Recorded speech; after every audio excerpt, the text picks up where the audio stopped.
cool thing was really hard. I'm like I'm really silly, I make jokes, and Nadia has no sense of humor. There's a lot of click that back into place. Yep, hold that a second. Yeah, maybe not be so honest about this. We should be like, yeah, it's dead easy. It just comes to us. In the 2 episodes that I've seen, the 2 of you get banged up really bad. Did you see the other guys?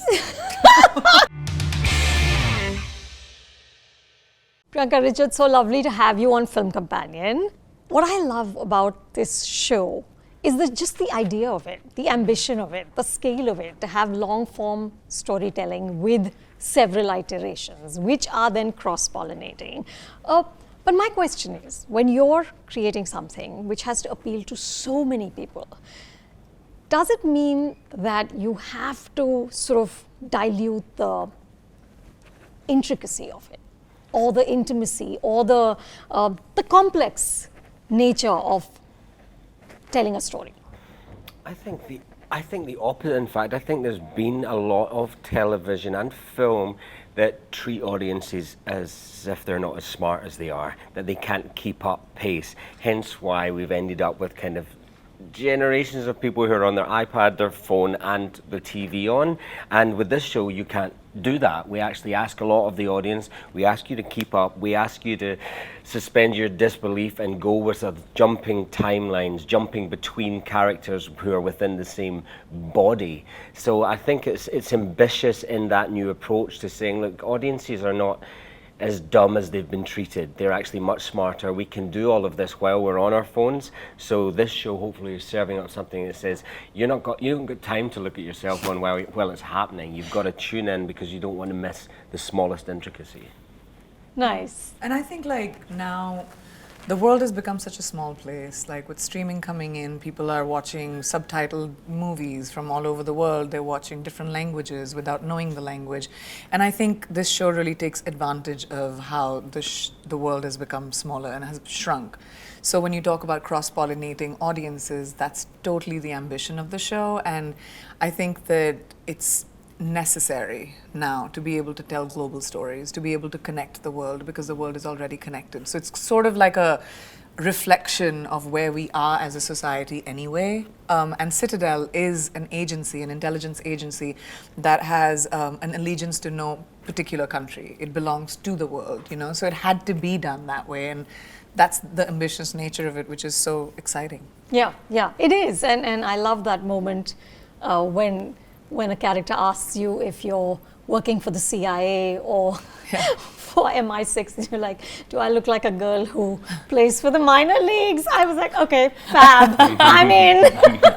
But just as actors, right? So you're playing 2 characters who have both their memories have been wiped out, so they have other versions of themselves. You're going back and forth in time. There is already the dual nature of being a spy, because spies are by design giving a performance within a performance. Did you, either of you, ever lose track of where you're supposed to be emotionally? We have charts. We have charts up, and also we keep each other in check. We go, wait, who am I right now, and what do I know? What, do you know that yet? Did I tell you that? Does your character know that? When did we wait, do let's this? go back to here. Yeah. So there's quite a lot of things because we want it to be super clear for the audience, which means we need to know at times. Yeah. So sometimes you trip up and you're like, oh no, I've got to go back because I don't know that yet, and we want to layer those complexities in of these secrets, and so we need to be as prepared as we can be, and that's what's beautiful about Priyanka, is that she's on top of it, so we can kind of stay on top and make it as clear for you guys, even though we're confused the whole time. Oh, that's not true. We're both very prep oriented in our approach towards work, and Richard maniacally is just slightly maniacally. So it's really great to be able to have a co-actor that also kind of keeps track of, you know, the back and forth. Like we've had moments where we're like, wait a minute. We thought we talked about it, but that was removed in the last edit of the script. So, oh shit, we haven't talked about it yet. So, you know, it was always alive as an organism, and it's exciting, challenging, nerve-wracking at the same time, but our crew is amazing. The writers were great. It took a year and a half, but here we are today, you know. You know, what else is a little nerve-wracking is the price tag, right? So this is the second most expensive show that Amazon's ever made. The Hollywood Reporter did this piece where they talked about the budget being 200 million plus, and the two of you are the faces of this show. Does that put pressure on you as actors? I've been in these kind of situations before where you've done movies that have huge budgets, and I've learned to push it out of my brain, because if I walk on set thinking there's a $200 million movie on my shoulders, then I can't focus on my performance, because you're terrified and you don't want all this waste to happen and you want to get it back, and I think that only kind of destroys the creative process. So you said that figure and I'm like, I don't even know the figures. I just keep it out of my head. That's not our jobs. I keep it out of my head, because otherwise, you know, it's frightening to think how much it costs. Yeah, and like I don't think it's it's important when you go in to do your job to think about budgeting and stuff like that. I think the ambitious nature in the show was great. We have an extremely powerful streamer that the show is going to be on, which is Prime, that has access to many territories across the world. And you know, I really have the faith in the team and the might that Amazon Studios puts behind their work, especially with Citadel, that I think it'll reach a lot of people. But the numbers and the dollars and stuff, I can't think about it. There's no point. Yeah, no, absolutely. Not for us. No, not a for you. producer on the show. There you go. Yeah, not my job. Above my pay grade. So, in the 2 episodes that I've seen, the two of you get banged up really bad. Did you see the other guys? Yes, I did. Most of them are dead. There you go.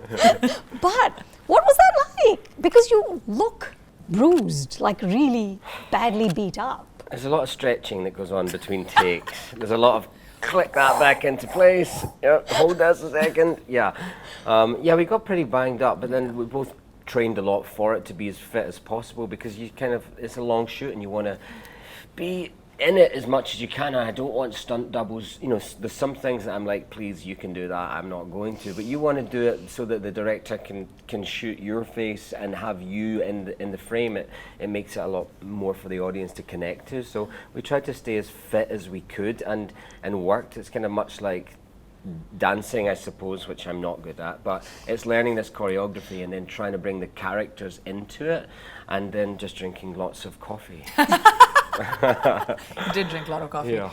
Yeah, but it took about a year and a half of trying to stay fit and agile, so that when you're thrown into a stunt scene, which goes on for multiple days, it's not even like a couple of hours, it'll go on for multiple days, you have to stay warmed up, you have to stay fit enough to be able to take that beating and give one. Mm-hmm. So physically it was tremendously challenging, but also like kind of fun, exciting.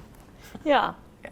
Like just to Because kick ass. you don't really get hurt. I did a couple of times actually, I won't lie. I know, I'm my thinking eyebrow scar. we should maybe not be so honest about this. We should be like, yeah, it's dead easy. It just comes to us. We just That's do who this. we are as people. No, we're like, we work so hard, because I'm really clumsy. And Me too.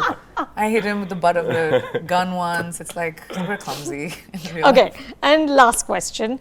How did you guys imbibe the swag that these characters need? Because to be a globe-trotting spy, that's a given, right? yeah. And they don't hard for teach you me. that in acting school. That was difficult for me. Like the cool thing was really hard. I'm like I'm really silly, I make jokes, and Nadia has no sense of humor. She like does not smile. She's the opposite of me. So, and also like she's just so cool in her demeanor. So I really leaned actually on Joe Russo, because he's good with that. He's the king of cool. Yeah, he's just so good with like, just throw it away, just say it like that, walk in with swagger. So I really leaned on him and David, because they've done this before. But I'm inherently not that cool. So And things help, like when we're in like these costumes. yeah, you're wearing beautiful Tom Ford or suit, Gucci. You You're think like, it makes you feel a bit better. And You're also- cooler already. Yeah, but thankfully you're just pretending, because they don't want to know the real. they don't want to see the real me. Not cool at all. Thank you, and I Thank you very cannot wait much. to see the rest of the show. Thank you.